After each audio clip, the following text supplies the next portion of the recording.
10 kilometers to the designated service park, there was some hectic racing at the front of the field where production vehicle leaders Visser and Badenhorst in the Ford Ranger were playing musical chairs with special vehicle leaders Lawrence and Gerard du Plessis in the Zarco. Tucked in behind the Ford and the Zarco were Vos and Howie, with the Castrol Toyota crew having the best seats in the house when Visser and Badenhorst went past the Zarco. The du Plessis brothers then returned the favor in what was an interesting little cameo.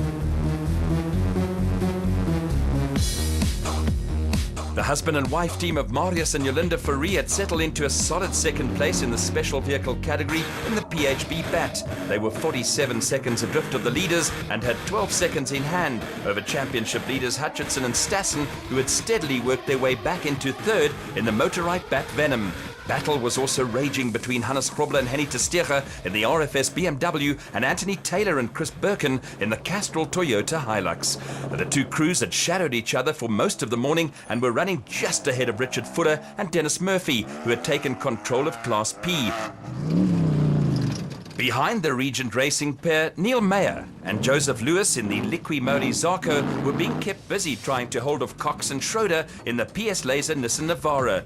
Making up a little train of cars were Herman and Wichard Solwald in the elegant Fuel Porter, with the pair having dropped back a few places after running as high as second.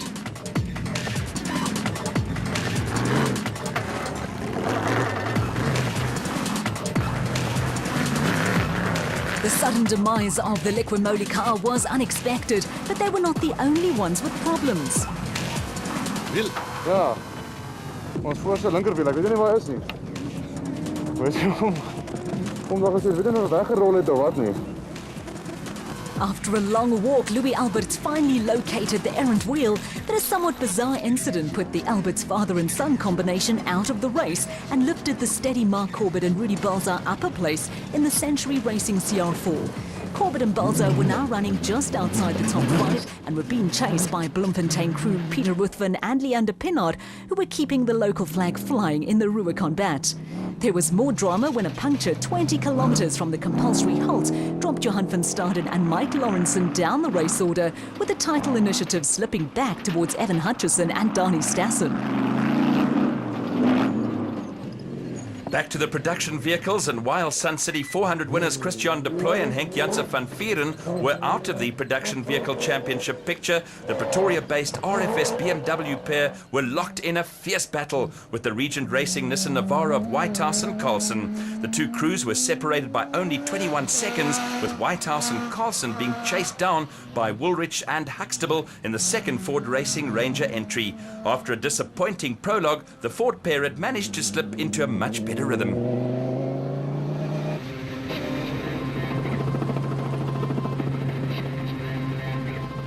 After a disastrous start when a wheel fell off the car on the way to the prologue start, Clint Gibson and Gary Campbell were making up time. The KwaZulu-Natal crew overhauled Class P pair Kutsia and Sandra Labuskachny in the Raconic Zarco, with both crews going past the elegant fuel BAT of Quinton and Kali Silvart, which had expired. Also making up ground were Terence Marsh and George Smallberger in the second Regent Racing Nissan Navara. Brothers Lawrence and Gerard du Plessis were the first car into the designated service park at the Black Mountain Hotel for a compulsory 15-minute halt at the end of the first loop of the race. It's a hectic time for service crews who have to carry out either minor or major running repairs to cars that have taken a beating. Drivers and co-drivers also take a beating, and for them the halt offers a short respite before battle is resumed. In the production vehicle category, Chris Visser and Jaapie Badenhorst were locked in a huge battle, with championship rivals Duncan Vos and Rob Howie, with just 7 seconds separating the two cars after 170 kilometers of racing.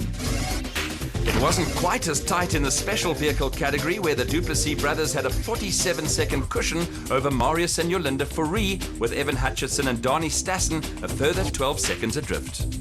Into the second and final loop of the Himan Auto 400, with brothers Lawrence and Gerard du Plessis on track to pick up their second win in a row in the Zarco Magnum. After winning the Donaldson Prologue, the pair had not put a wheel wrong during the race, but were still being hounded by production car leaders Chris Visser and Jaapie Badenhorst. The Ford Racing crew had been under intense pressure from championship rivals Duncan Vos and Rob Howie, but it held their nerve to stretch the gap between the Ford Ranger and Castrol Toyota Hilux to 36 seconds. A change in race order in the special vehicle category saw championship leaders Evan Hutchison and Dani Stassen move into second place in the motorized bat. With Marius and Yolinda Fourie in trouble, the father and son team of Nick and Ryan Harper were now in third in the second motorized bat Venom and provided more championship protection for Hutchison and Stassen. The third place battle in the production vehicle category finally swung the way of Anthony Taylor and Chris Birkin in the second of the Castrol Toyota Hilux entries.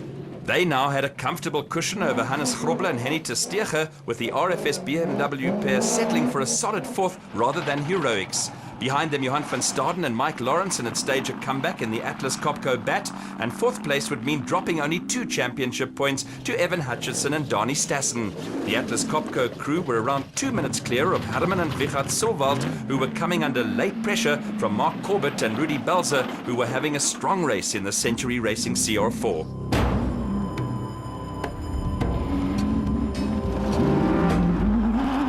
The local flag was still being kept flying by Bloemfontein pair Peter Ruthven and Leander Pinard in the Rubicon bat. They had also moved ahead of the unfortunate Marius and Yolinda Fourie with 2 punches, dropping the PHB bat from second all the way down to 8th.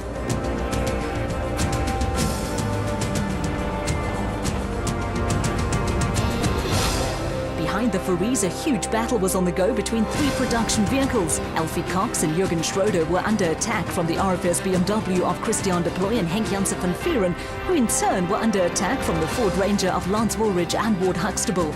It was tense stuff, and at the finish, the 3 crews were covered by only 10 seconds.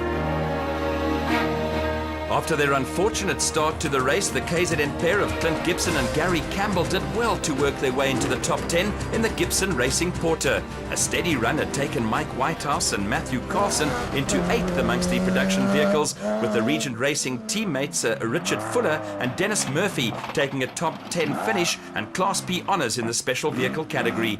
It was also a result that puts Fuller and Murphy in the Class P championship picture with 1 event to go.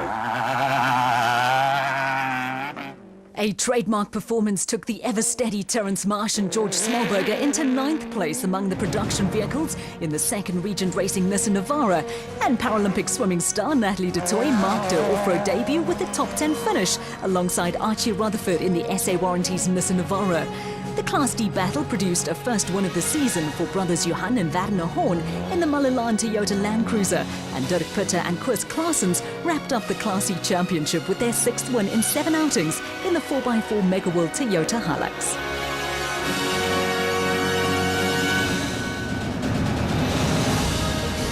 At the finish, the checkered flag was out for Lawrence and Gerard du Plessis, who made it 2 wins in a row.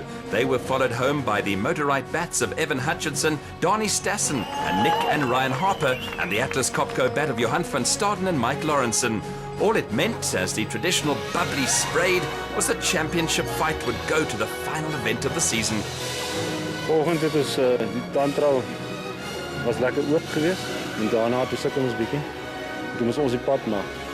Maar was het bietjie verdwaal hier en daar, maar eventually toe was dit baie lekker.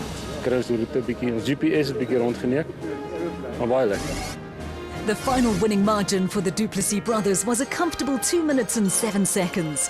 Further down the finish list, Richard Fuller and Dennis Murphy were the only Class P crew to sneak into the top 10. It was also a second win in a row for the Ford Racing pair of former South African champions Chris Visser and Jaapie Badenhorst, who held off a determined challenge from Duncan Foss and Rob Howie in the Castrol Toyota Hilux. More important was the fact that their 3rd victory of the season would take the championship fight with Foss and Howie to the final race of the year.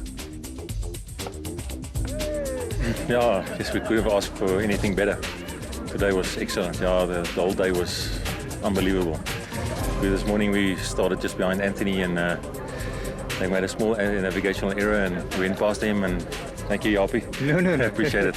And from there on, yeah, we tried to stay in front and the whole day was just perfect. The battle between the Ford and Toyota crews was enthralling, and in the end, just over half a minute separated Visser Badenhorst and Forsen Howie. On a fast event, the top 10 was made up entirely of Premier SP class vehicles. Next week on Inside Off-Road, we meet Paralympic swimming legend Natalie du Toit and look back on the Hyman Auto 400. You can't afford to miss the action on Inside Off-Road.